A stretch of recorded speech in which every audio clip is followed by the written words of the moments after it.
अगर मैं आपसे अभी समय पूछूं तो आप अपने स्मार्ट वॉच या फिर अपने स्मार्टफोन से मुझे समय एएम या फिर पीएम में बताएंगे। पर सवाल यह है कि एएम और पीएम का मतलब आखिर होता क्या है। तो मैं आपको बताता हूं। हमारे पूरे दिन को 12-12 घंटे के इक्वल पार्ट्स में डिवाइड किया गया है। दोपहर 12 बजे के पहले का समय हम लोग एएम, जबकि दोपहर 12 बजे के बाद के समय को हम लोग पीएम में बताते हैं। अब एएम का मतलब होता है एंटी मरीडियन, यानी कि दोपहर 12 बजे से पहले, और पीएम का मतलब होता है पोस्ट मरीडियन, यानी कि दोपहर 12 बजे के बाद। अब ये भूलिएगा मत। क्या आपको पहले से बात पता थी? और नहीं पता थी तो चैट सेक्शन में लिखना मत भूलिएगा। गाइस, आप लोगों ने मर्सिडीज कार ब्रांड के बारे में तो सुना होगा, लेकिन उसमें सबसे फैसिनेटिंग चीज है उसका लोगो। लेकिन मेरा सवाल यह है कि उस लोगो में जो 3 लाइनें होती हैं वो किसको रिप्रेजेंट करती हैं? क्या उसका कोई मतलब होता है? मैं आपको बताता हूं। उस लोगो में वो 3 लाइनें लैंड, वाटर और एयर इसको रिप्रेजेंट करती हैं, मतलब धरती, पानी और हवा। अब जिसने भी ये लोगो डिजाइन किया था उसका मकसद ये था कि इन फ्यूचर ये कंपनी लैंड, वाटर और एयर में दौड़ने वाले प्रोडक्ट बनाएगी और उसमें बादशाहत को हासिल करेगी। है ना ये फैसिनेटिंग? क्या इसके पहले तक ये फैक्ट आपको पता था? और नहीं पता था तो चैट सेक्शन में लिखना मत भूलिएगा। हमारी अर्थ का एकमात्र नेचुरल सैटेलाइट यानी कि प्राकृतिक उपग्रह है चंद्रमा। अब उसके बारे में एक इंटरेस्टिंग फैक्ट बताता हूं। आपका अभी इस वक्त जितना भी भार है उसका सिर्फ 1/6 भार ही आप लोगों को मून पे फील होगा। मतलब मान लो कि आप 60 किलो के हो तो उसका 1/6 यानी कि सिर्फ 10 किलो का भार ही आप लोगों को मून पे फील होगा, यानी कि आप अपने आप को हल्का महसूस करोगे।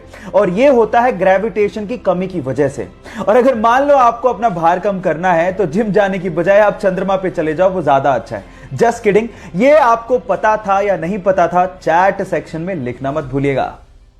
गाइस, ये तो आपको पता ही है कि प्लेन्स बहुत ज्यादा भारी होते हैं।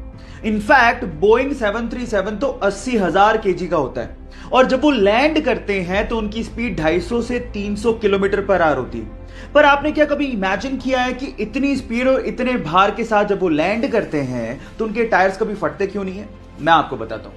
उनके टायर्स में रबड़ के साथ साथ एल्यूमिनियम और स्टील को भी मिक्स किया जाता है, और नॉर्मल कारों के टायर के अंदर जो प्रेशर से हवा भरी जाती है उससे 6 गुना ज्यादा प्रेशर से एरोप्लेन के टायर में नाइट्रोजन को भरा जाता है ताकि वो प्रेशर को सहन कर सके।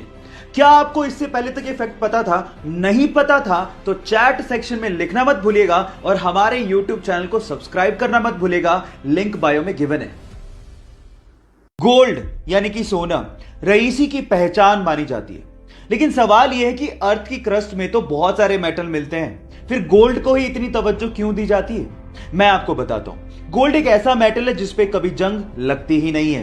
एक्चुअली जब भी कोई मेटल ऑक्सीजन और मॉइस्चर के कांटेक्ट में आता है तो उस पर जंग लगनी शुरू हो जाती है, जैसे कि लोहे का ब्राउन हो जाना, चांदी का काली हो जाना, कॉपर का ग्रीन हो जाना। ये सब कोरोजन यानी कि जंग लगने की वजह से ही होता है। लेकिन गोल्ड एक अनरिएक्टिव मेटल है जो ऑक्सीजन और मॉइस्चर के साथ रिएक्ट करता ही नहीं है। इसीलिए अर्थ की क्रस्ट से जब सोने को निकाला जाता है तो उसे प्रोसेस करने तक की जरूरत नहीं पड़ती, क्योंकि वो प्योर फॉर्म में ही पाया जाता है।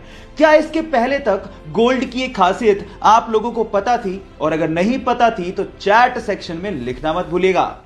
एक मोटरसाइकिल सवार रेलवे क्रॉसिंग के दौरान रेलवे के फाटक को देख ही नहीं पाता, और वो सीधे जाके रेलवे फाटक से टकराता है और सीधे रेल की पटरियों पे गिर जाता है। वो इतनी बुरी तरह से घायल हो जाता है कि उससे खड़ा भी नहीं हो जा रहा था, और सामने से ट्रेन आ रही थी। यह देखकर पास में खड़ा एक युवक भागता हुआ आता है और उसे रेल की पटरियों से खींचता है, और उसकी बाइक को रेल की पटरियों से खींचता है और उसकी जान बचाता है।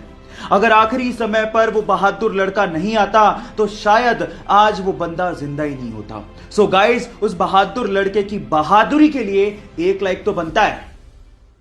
आज अगर हमें जरा सी भी चोट लग जाए तो हम लोग तुरंत बैंडेड का इस्तेमाल कर लेते हैं ताकि खून को बहने से रोका जा सके।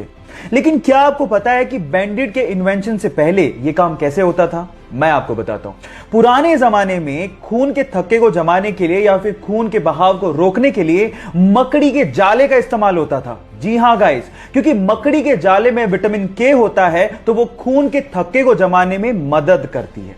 क्या आपको इसके पहले से यह फैक्ट पता था? और अगर नहीं पता था तो चैट सेक्शन में लिखना मत भूलिएगा।